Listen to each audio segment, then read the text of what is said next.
नंबी नारायण एक रॉकेट वैज्ञानिक है जो पहले एक साजिश के शिकार हुए, उसके बाद लचर कानूनी व्यवस्था के, फिर मीडिया के और फिर समाज के। इनके साथ नमस्कार दोस्तों।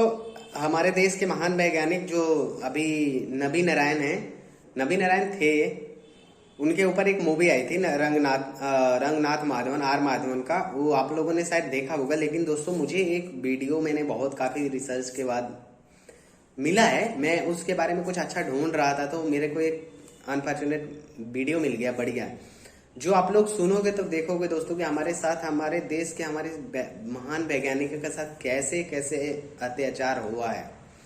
तो आप लोग ये देख के समझेंगे कि हमारे देश के वैज्ञानिक उतना आगे क्यों नहीं लेके जा पाए जो लेके जाना चाहिए। जैसे अमेरिका, रसिया, इन सब के वैज्ञानिक लेके आगे गए हैं। तो दोस्तों, पहले आप लोग ये वीडियो सुने, उसके बाद बात करते हैं। नंबी नारायण एक रॉकेट वैज्ञानिक है जो पहले एक साजिश के शिकार हुए, उसके बाद लचर कानूनी व्यवस्था के, फिर मीडिया के और फिर समाज के। इनके साथ और भी थे, पर उन्होंने हार मान ली। श्री नंबी अकेले लड़े और जीते भी। तमिलनाडु में जन्मे 5 बहनों के छोटे भाई नंबी, मां गृहिणी और पिता व्यापारी, मध्यम वर्गीय परिवार, पढ़ाई में मेधावी, इंजीनियरिंग की, फिर शुगर फैक्ट्री में नौकरी। दरअसल 18 वर्ष के थे नंबी जब उनके पिता का देहांत हुआ। बीमार मां और शादी लायक 2 बहनों की जिम्मेदारी उन पर आ गई थी। फिर इसरो में पेलोड इंटीग्रेटर के पद पर काम किया। अभी इसरो अपनी शुरुआती दौर में ही था। 1966 की बात है ये। यहां इन्हें विक्रम साराभाई का सानिध्य मिला, जो उस समय इसरो के चेयरमैन थे। उस समय इसरो नहीं, space science and technology centre के नाम से जाना जाता था। किस्मत ने फिर रुख बदला और नंबी को नासा से बुलावा आया। यहां उन्हें अमेरिका की प्रिंसटन यूनिवर्सिटी में टेक करने का प्रस्ताव मिला। फेलोशिप पर वहां गए और प्रोफेसर लुइगी क्रोको के साथ केमिकल रॉकेट प्रोपल्सन, अर्थात रॉकेट के ऊपर लगने वाली वह शक्ति जो उसे गुरुत्वाकर्षण के विरुद्ध चलायमान रखती है, पर काम किया। यहां उन्हें अच्छी खासी नौकरी का प्रस्ताव भी मिला, लेकिन नंबी सब कुछ छोड़कर अपने देश वापस आए तो साथ में लाए लिक्विड प्रोपल्सन सिस्टम पर अपनी विशेषज्ञता। भारत को उन दिनों इसकी बड़ी ही जरूरत थी, क्योंकि उस समय तक हम सॉलिड प्रोपेलेंट्स पर ही निर्भर थे। 1970 की शुरुआत में लिक्विड प्रोपेलेंट्स को भारत में लाने का श्रेय इनको ही जाता है। दूरदर्शी थे और जानते थे कि यही लिक्विड प्रोपेलेंट्स भारत की स्पेस एजेंसी का भविष्य है। ये वही समय था जब APJ Abdul Kalam satellite launch vehicle SLV पर काम कर रहे थे। 1992 में भारत ने रूस के साथ एक संधि की, जिसके तहत रूस भारत को क्रायोजेनिक फ्यूल टेक्नोलॉजी देगा। भारत उन देशों में से था जिसने बहुत जल्दी क्रायोजेनिक ईंधन के महत्व को समझ लिया था। क्रायोजेनिक ईंधन सॉलिड और लिक्विड ईंधन से बहुत बेहतर आउटपुट देता है, वो भी कम खपत पर और बेहद न्यूनतम तापमान पर। यही से सारा मसला शुरू हुआ। उन दिनों जॉर्ज बुश अमेरिका के राष्ट्रपति थे। अमेरिका नहीं चाहता था कि ये संधि हो। उसने रूस पर दबाव बनाया और रूस झुक गया। अब भारत ने रूस के साथ एक नई संधि की, जिसके तहत रूस भारत को टेक्नोलॉजी तो नहीं, लेकिन 4 क्रायोजेनिक फ्यूल बेस्ड इंजन और 2 डिजाइन्स देगा। नंबी नारायण के नेतृत्व में भारत को अब अपनी लड़ाई खुद लड़नी थी, और इसके लिए नंबी जी जान से अपनी टीम के साथ लगे हुए थे कि एक दोपहर 1994 में पुलिस उनके घर आई और उन्हें अपने साथ ले गई। नंबी कुछ समझ नहीं पा रहे थे। उन्हें बताया गया कि उनके बड़े अधिकारी उनसे बात करेंगे। नंबी बेंच पर बैठे इंतजार कर रहे थे। आसपास से गुजरने वाले उन्हें घूर घूर कर देख रहे थे। दोपहर से शाम हुई और शाम से रात। कोई मिलने नहीं आया। वहीं बैठे बैठे आंख लग गई। सुबह आंख खुली तो उन्हें गिरफ्तार कर लिया गया, जासूसी के आरोप में। उन पर आरोप था कि एक मालदीव की युवती के हनी ट्रैप में फंसकर, जो कि 1 महीना पहले पकड़ी गई थी, उन्होंने इस प्रोजेक्ट के महत्वपूर्ण दस्तावेज करोड़ों में बेच दिए हैं। उनके साथ उनके साथी वैज्ञानिक शशि कुमारन पर भी यही आरोप लगे। नंबी को 48 दिनों तक जेल में बंद रखा गया। उनके घर की तलाशी ली गई, जो बेहद साधारण था। वहां पुलिस को तो कुछ नहीं मिल सका, लेकिन मीडिया को भरपूर मात्रा में खबरें मिल रही थीं। नंबी और उनके साथी वैज्ञानिक अब देशद्रोही बन चुके थे।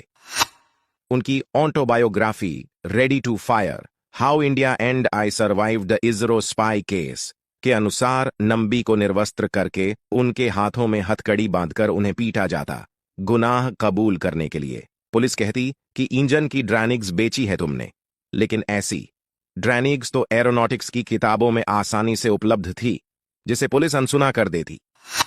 एक समय आया जब वो बेहोश होकर गिर गए, जहां से उन्हें अस्पताल पहुंचाया गया।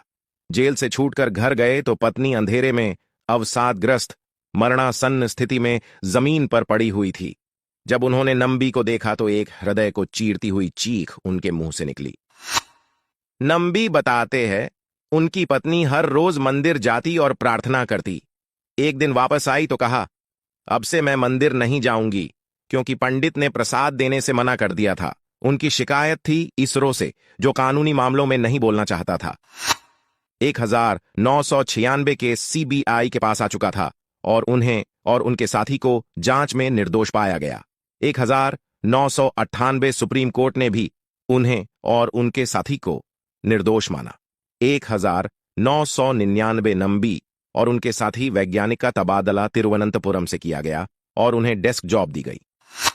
2013 नंबी ने इस मामले के पीछे की पूरी सच्चाई जानने और दोषियों को सजा दिलाने के लिए अपना मुकदमा दायर किया। उनके शब्दों में, अगर दोषियों तक नहीं पहुंचे तो इससे भावी पीढ़ी में गलत संदेश जाएगा। 2018 में सुप्रीम कोर्ट ने 50 लाख रुपए बतौर मुआवजे का आदेश दिया। राष्ट्रीय मानवाधिकार आयोग ने 10 लाख बतौर मुआवजे का प्रस्ताव रखा। नंबी तब खबरों में आए जब प्रख्यात अभिनेता आर माधवन ने उनके जीवन पर बायोपिक की घोषणा की। फिल्म का नाम है rocketry, the Nambi effect. Madhavan इसके लेखक और सह निर्देशक हैं। 2019 में भारत सरकार द्वारा पद्म भूषण से सम्मानित। केरल सरकार ने 1,30,00,000 रुपये के मुआवजे की घोषणा की। इस पूरे प्रकरण के पीछे किसका हाथ है, साफ साफ पता नहीं चल सका है। कहा जाता है कि ये अमेरिका की साजिश थी, क्योंकि वो भारत जैसे प्रगतिशील देश को आगे नहीं बढ़ने देना चाहता था, इसलिए उसने रूस पर दबाव बनाए रखा। कहा यह भी जाता है कि केरल की आंतरिक राजनीति इसका मूल कारण थी। सत्तारूढ़ पार्टी को सत्ता से हटाने के लिए विपक्षी पार्टी ने स्पाई स्कैंडल का सहारा लिया और उसे मीडिया में भरपूर उछाला। जो भी हो, नंबी जैसी विशेष प्रतिभा का करियर तबाह हो गया। इसरो जिस मुकाम पर आज है, बहुत पहले होती। नंबी आज भी संघर्षरत है। वो इस मामले की तह तक जाना चाहते हैं। नंबी कहते हैं, जीवन में कई ऐसे पल आए जब अपमान और घृणा से व्यथित होकर मैंने आत्महत्या करने की ठान ली थी, लेकिन मैं देशद्रोही की मौत नहीं मरना चाहता था। इतने साल बस यही सच बताने के लिए जिंदा रहा।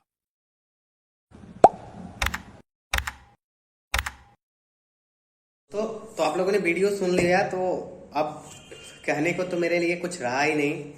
वीडियो ही बहुत ही इतना वीडियो में था कि आप लोग खुद सोच सकते हैं, खुद समझ सकते हैं कि मतलब हमारे वैज्ञानिकों के साथ क्या हुआ। अगर उनके साथ इतना अत्याचार, इतनी नाइंसाफी नहीं हुई होती तो सोचो हमारे देश की विज्ञान कहाँ पे होता।